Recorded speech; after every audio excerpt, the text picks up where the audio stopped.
may not be enough to save this year's summer crops. Speaking of that rain, we are tracking some strong, even severe thunderstorms across the area. The latest coming up. And a delay in the Artemis 1 moon mission launch. The 4 states' most watched news starts now. Let the thunder roll. The 4 states is getting some much needed rain today. This is KOAM News at Noon. I'm Tanya Bach. Now, after what seems like a summer of drought, storms started moving in early this morning. Let's go straight to Chris Warner for a first look at the forecast. Yeah, we've been tracking some strong, even potentially severe thunderstorms out across the area this afternoon. We did have one earlier in Barton County that was severe, but the good news is on that one, at least, they did cancel that severe thunderstorm warning. We apologize. Got to use this old-fashioned microphone, so it's a little tight. So let's take a quick look at that storm that was in Barton County, still is in Barton County. Now, that warning was initially for hail the size of pennies and winds upwards of about 60 miles an hour. But again, that warning has been canceled. It was going to go until about 12:15, but they have canceled that warning. Now, looking back out across the area, you can see that we have got a fair amount of activity across the region stretching way back into southeast Kansas, and we're still watching activity down in northeast Oklahoma as well. Some additional severe thunderstorms out by Oklahoma City. We're going to keep an eye on all of this through the day. There is the chance that some of these storms still could pack a bit of a punch. Now, temperatures across the area are looking decent where you've been seeing the rain, but otherwise, it's still hot, 89 in Joplin right now, and of course we still have heat index values. We got all that moisture. Look at that, 97. We're talking almost a 10-degree heat index associated with these storms. And again, breaking down the threats for the storms today, we're looking at hail and wind as the primary threats for any of these storms. If they do get severe, we're going to be dropping back down into the 60s with storm chances, giving us a break in the evening before they make a return overnight. We're going to take a look at that complete forecast here in just a few minutes. All right, thanks so much, Chris. Well, 4 state farmers are finally getting what they've been hoping for all summer, rain. And while some areas in central Kansas recorded over an inch this past weekend, farmers say it's still not enough to make up for the summer drought. Kenny Jacob is a 4th-generation farmer. He says he hasn't seen farming conditions this bad since the 1980s. And Jacob says another 2 or 3 inches would be needed to get his soybeans through to a late September harvest. This summer, he's also had to drastically increase the water to his irrigated land. They're about half grown now. We've got beans, irrigated beans are this tall, and you can see these are only about 6-8 inches tall. And they'll get foot and a half if we get the rains right. All bad news. Jacob predicts his dryland corn will yield better than expected in these drought conditions. Missouri has a new election law on the books, one designed to strengthen the integrity of your vote. Starting Sunday, all registered voters are now required to bring a photo ID to the polls. The new law also repeals the use of mail-in ballots and makes changes to absentee voting, including a starting date for absentee voting of 2 weeks prior to the election. Ballot drop boxes are no longer allowed for absentee ballots. And the new law also prevents local election authorities from accepting private donations. And all electronic voting machines are now required to be air-gapped, meaning they are not directly connected to the internet. Well, it's a no-go for NASA's new moon rocket that was scheduled to blast off this morning. Fuel leaks and engine issues forced the space agency to scrub the launch. Skylar Henry is at the Kennedy Space Center with the latest on the Artemis 1 mission.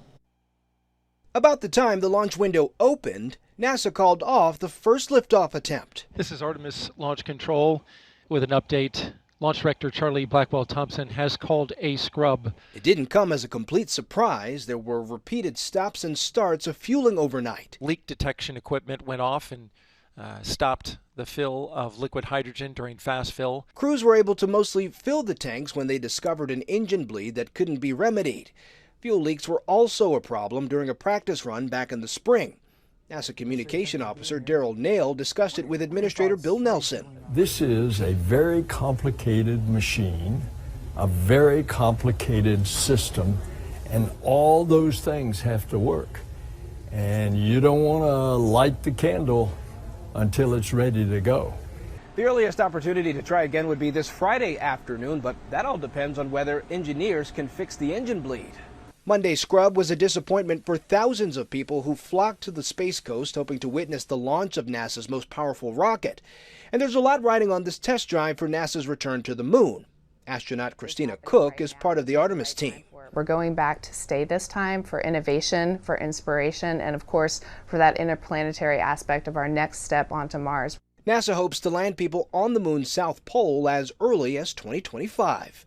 Skyler Henry, CBS News at the Kennedy Space Center. Well, the next launch attempt will not take place until Friday at the earliest. Tennis icon Serena Williams starts her final run at the U.S. Open tonight. She announced her retirement earlier this month, saying the Open is her last tournament. It's an event she first won back in 1999. Serena is playing Danka Kovinic in her first round match at 6 o'clock tonight. She's also playing doubles with her sister Venus. That's a look at today's top stories and weather in our first 7 minutes. Up next on KOAM News at noon, we introduce you to the Beautiful Lives Project, a program that focuses on including everyone, giving fans the opportunity to participate both on and off the field. And later, we're making homemade microwave pickles in the Mr. Food Test Kitchen. For many families with kids, it's been a summer of baseball camps, travel leagues, and backyard games. But for some young fans with disabilities, the ballpark is coming to life for the first time, thanks to a nonprofit called the Beautiful Lives Project. Scott McFarland takes us to York, Pennsylvania, where things are in full swing. How far can you throw it? Throw it! Ethan Breiner wants to be a catcher, just like his big brother. Oh, that is a wide curveball. They're already working on Ethan's home run celebration.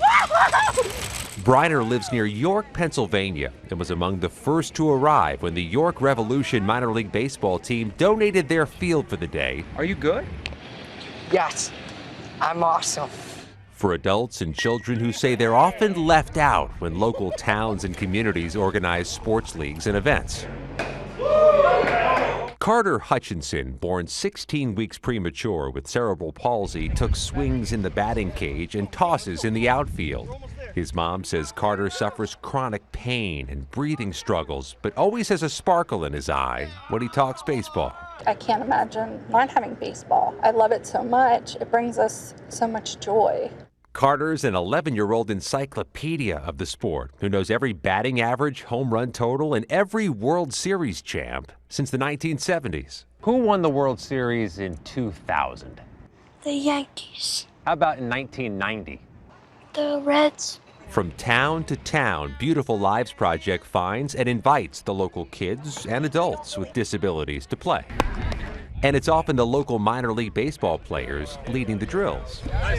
These events were dreamt up and organized by a young man who now brings them all across the country in the summer. A man who's also seizing his own opportunity inside the press box. Thank you for coming out. Bryce Weiler of Illinois, who's put together 20 stops this year from Boston to Minneapolis to here in York. Bryce is blind and discovered few people think to organize events like this, so he does it. They're able to see how important it is to surround yourself with people and friends who believe in you. And Weiler is not stopping there. Wants to get it over into the zone and not put another runner on base. He's begun broadcasting, calling nearly 150 games so far. He scouts out the teams, he talks with the managers, even plays catch with some of the players or coaches before the game. He's only been thrown out 4 times. He has speed at the top. And follows his play-by-play partner's lead and words to chime in when something unexpected or important happens. He's just missing up and low. He just can't get it in the middle. It's an effort to break more boundaries, to convince others with vision impairments to consider pursuing it. Wow! As for his nonprofit, it's a bigger hit than imagined. 61 people showed up for the event in York, who at no cost enjoyed the day of their lives, and where Ethan had a chance to emulate and bond with his hero, big brother Dustin. He takes good care of me, and I love him all my life. Bring me cheers. Scott McFarland, CBS News, York, Pennsylvania. What a hit. Still to come on the KOAM News at noon, Mr. Food. We're going to show you how to make homemade pickles in just minutes. Yep, it's possible, and it happens today in the Mr. Food Test Kitchen. So stick around. But first, Chris Warner returns with your complete forecast.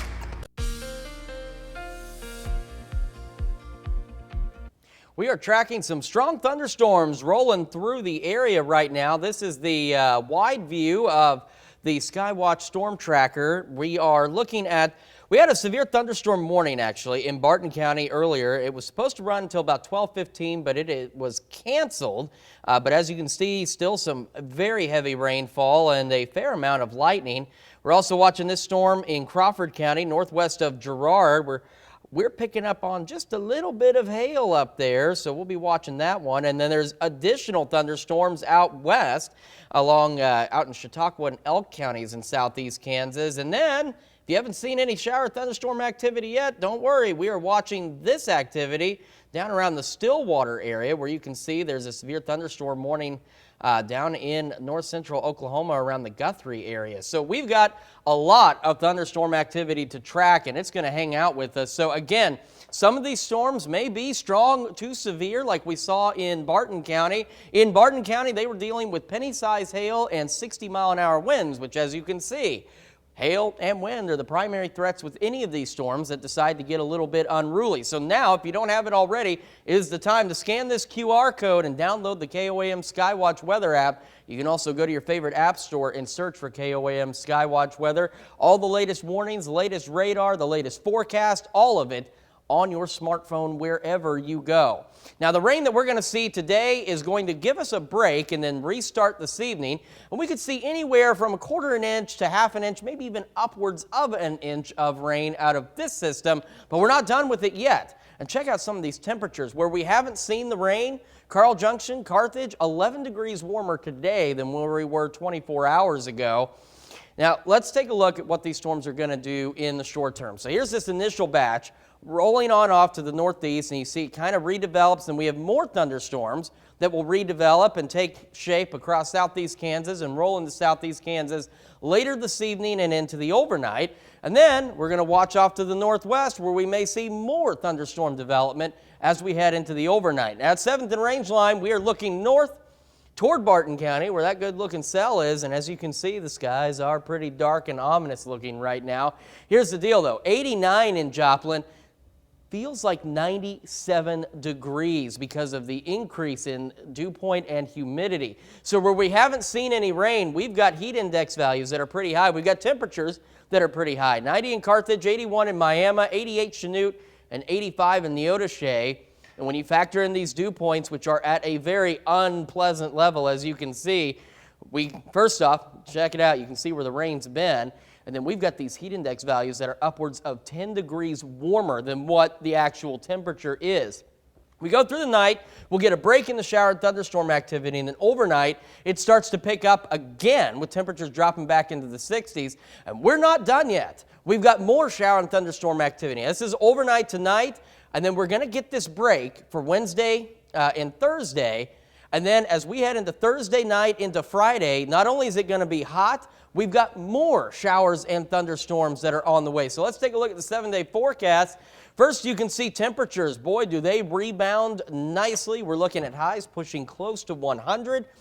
And then we've got the building thunderstorm chances Thursday evening into Friday, Saturday, and Sunday. So hot and unpleasant in between now and then. And then, of course, we're dealing with the thunderstorms today, which, of course, we'll be keeping an eye on here in the Skywatch Weather Center. Should any of them decide to get a little nasty like that one in Barton County did, we will alert you right away, and make sure you have the KOAM Skywatch Weather app, too. It'll alert you just as quickly as long as you've got those alerts set to wherever you are. That's right. Definitely looks like Mother Nature is busy today. Mother Nature is definitely busy today, keeping us busy, which, hey, I mean, compared to what we've seen, I'm all right with that. It gives me a little something to do right now. Instead of just telling you it's hot, I can tell you it's raining. There you go. Got 2 words to tell you about. All right, thanks, Chris. It's still hot, though, unfortunately. It is still hot. We take this time to honor today's 4-state hero. Sergeant Harley Record in the U.S. Army. The Chinook, Kansas native joined the 93rd Cavalry Recon Squad, 13th Armored Division in 1943. He fought in Rhineland, Germany, and throughout Central Europe. Sergeant Record earned a number of honors, including the European, African, and Middle Eastern Campaign Medals and the Army of Occupation Medal. To Sergeant Harley Record, we thank you, our 4th state hero. Looking for an easy and fast way to make pickles? How about in the microwave? Howard shows us how to make them today in the Mr. Food Test Kitchen. Been to a farmer's market or the grocery store recently? You've probably noticed how reasonable cukes are right now. And for those of you who are growing them in your garden, you know how abundant they can be. So to take advantage of this bounty, let me show you how to turn them into pickles. As easy as 1, 2, 3. We start by slicing our cukes and onions. If you have a food processor with a slicing blade, this is the easiest way to go. I usually double or triple the recipe since these stay fresh in the fridge for about a week. So if you're making them, you might as well go ahead and make a bunch. Now, we'll put these in a microwave-safe bowl along with some sugar, white vinegar, and a bunch of spices, which includes mustard seed, salt, celery seed, and a bit of turmeric for color. We'll give these a good mix and microwave them for a few minutes. Just remember to give them a stir halfway through. Once they're done, cover them and pop them in the fridge for a couple of hours to chill up. The hard part will be deciding what to serve these with, since they go with just about everything. So whether you plan on serving them at your next family barbecue or pairing them up with tonight's dinner, you can't go wrong. To get the recipe for our homemade microwave pickles, simply visit our website. I'm Howard in the Mr. Food Test Kitchen, where today we found a picklicious way for you to say, ooh, it's so good. Definitely a shortcut there. Here's a look at your 4th state market prices.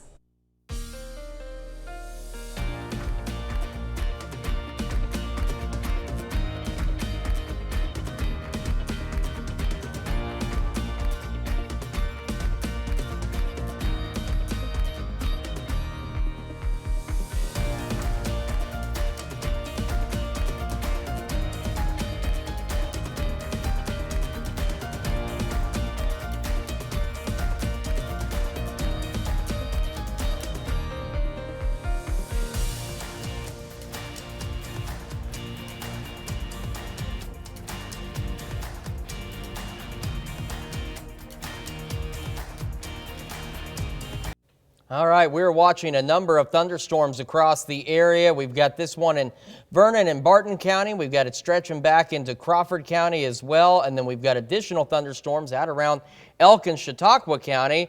And then we're watching more development down in north central Oklahoma, more severe thunderstorm warnings in that area as these storms slowly make their way off our direction. 7-day forecast, we're going to deal with those storms through the rest of today, and then it's just going to heat up to near 100 degrees through the rest of the week with additional thunderstorm chances by the weekend.